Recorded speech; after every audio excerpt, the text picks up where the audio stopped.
அடுத்த சம் பார்க்கலாம். ரூ 350 என்ற அசலானது 6 ஆண்டுகளின் கூடுதல் ரூ 455 கிடைக்கப்பெற்றால் அதன் தனி வட்டி வீதம் காணும்னு கேட்கிறாங்க. இந்த சம் 2023 டிஎன்பிஎஸ்சி எக்ஸாம்ல கேட்டிருக்காங்க. அதாவது அசல் 350 ரூபா, 6 வருஷத்துக்கு அப்புறம் வட்டி பிளஸ் அசல் ரெண்டும் சேர்ந்து 455 ரூபாய் கிடைக்குது அப்படிங்கிறாங்க.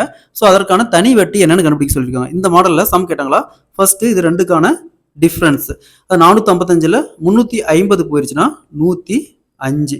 ஸோ நம்ம எப்பவுமே பேசிக்கா பிரின்சிபல் அமௌண்ட்ங்கிறது 100%. அப்போ இந்த 350 அப்படிங்கிறது 100%. ஸோ நமக்கு தேவை இந்த வட்டிக்கான எவ்வளோ வட்டின்னு தான் கண்டுபிடிக்க சொல்லியிருக்காங்க. வட்டி அமௌண்ட் பார்த்தா 105 ரூபா. அப்போ 105க்கு எத்தனை சதவீதம்? இது அப்படியே கிராஸ் மல்டிப்ளை பண்ணால் 350 இன்ட்டு எக்ஸ் சதவீதம் ஈக்குவல் டு 105 இன்ட்டு 100%.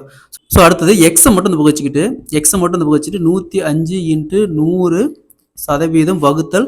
ஸோ இந்த 350 இன்ட்டு இங்கே பர்சன்டேஜ் இந்த கொண்டு வந்துடலாம். Percentage into. ஸோ இன்ட்டு இந்த இடத்துல இங்கே எத்தனை ஆண்டு சொல்கிறாங்களோ அந்த ஆண்டை மறக்காமல் அந்த இடத்துல போட்டுக்கணும். இங்கே போட்டோம்னா 6 இயர்ஸ். இங்கே எத்தனை சொல்லியிருக்காங்க? 6 இயர்ஸ் சொல்லியிருக்காங்க. ஸோ நெக்ஸ்ட்டு பர்சன்டேஜுக்கு பர்சன்டேஜ் எப்படி கேன்சல் ஆகிடும்? 0க்கு 0 அப்படியே கேன்சல் பண்ணலாம். நெக்ஸ்ட்டு 5ஆல் கேன்சல் பண்ணால் 2, இங்கே 7.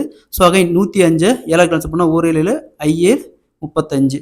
ஸோ அகைன் 3ஆல் 6 கேன்சல் பண்ணால் 2, இங்கே 5. ஸோ அகைன் இந்த 2 கேன்சல் பண்ணால் பேலன்ஸ் பார்த்தோம்னா 5. அப்போது எக்ஸ் ஈக்குவல் டு 5%. தனி வட்டி பார்த்தோம்னா 5%. Option B is the correct answer.